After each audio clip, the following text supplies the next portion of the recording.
Hey, this is Deepak here from digitaldeepak.com, and in this video I want to show you how to set up a WordPress blog with HostGator. So there is a way to install a WordPress blog really quickly, and there is a tool called Quick Install which comes with HostGator.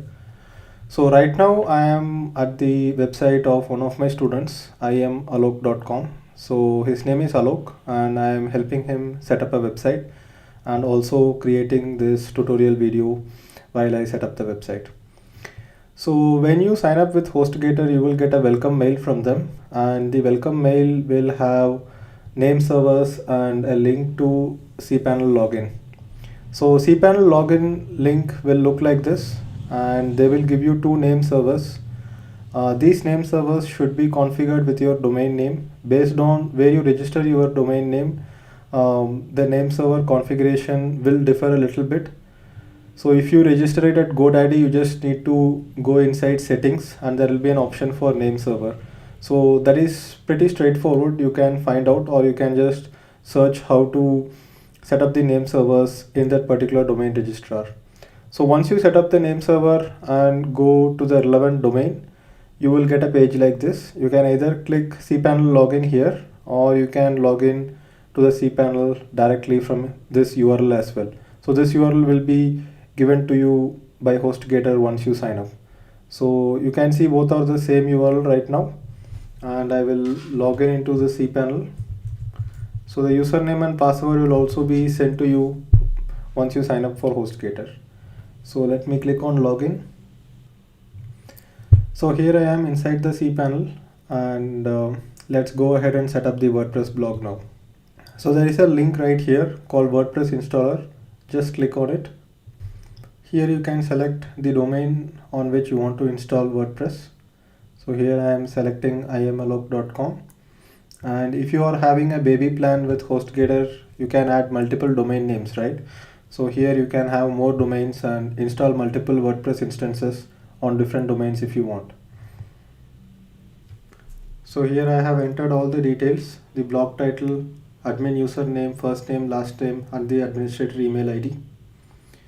So select automatically create a new database for this installation and accept the terms of service agreement and click on install now. So now WordPress is installing.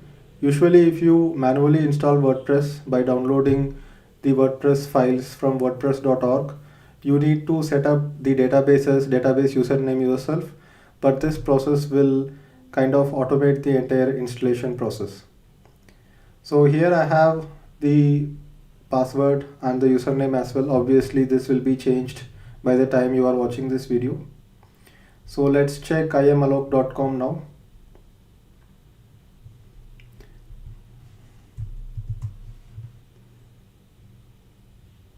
So now this is the WordPress login. Earlier you saw that it was having login links to cPanel and other links. Now WordPress is installed. So I am going inside the admin area. So this is the admin area. Usually WordPress admin area is your domain name /wp-login .php. So let me log in into the WordPress blog.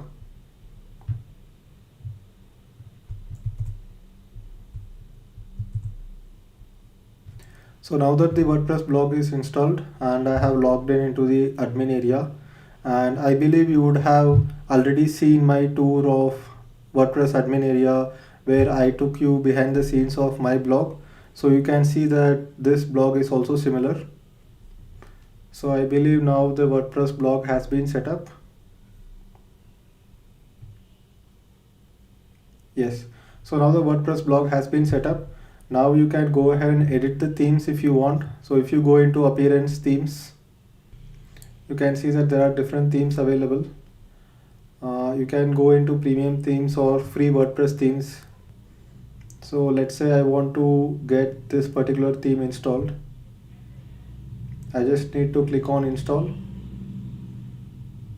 So the files will get downloaded directly to your server from the WordPress repository, and then you need to just click on activate. Now if you go back to the blog, do control refresh or command refresh on Mac to do a hard refresh, and you can see that the blog theme has completely changed. So once you get your blog installed, you can play around with this. You can try installing different themes and see how your blog looks with the different themes. We already talked about plugins, how plugins work.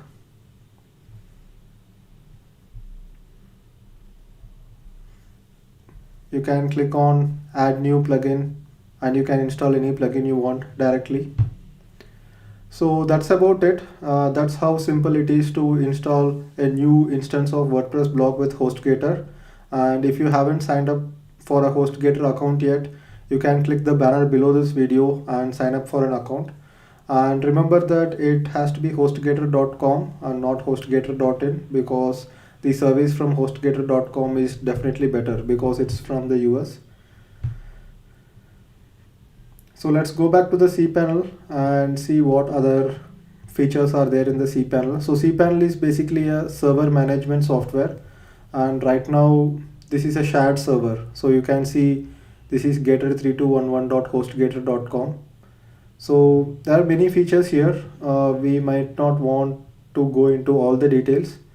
There is a analytics tool as well here. There is something called PHP MyAdmin where you can manage your MySQL databases. So if you are a bit technical, this would be useful. Your entire WordPress blog is based on a MySQL database, and you can access the database from here. So if there are any edits to be done and things like that. So you have email accounts. You can set up email accounts on your custom domain if you want. And there are a lot of features which you can just play around with, and if you are further interested you can just Google for more information, but covering the features of cPanel would be beyond the scope of this video. So that's it for this video, and if you have any questions you can ask in the comments below, and or you can mail me or ask it in the forum. So thank you for watching this video, and I will see you in the next video.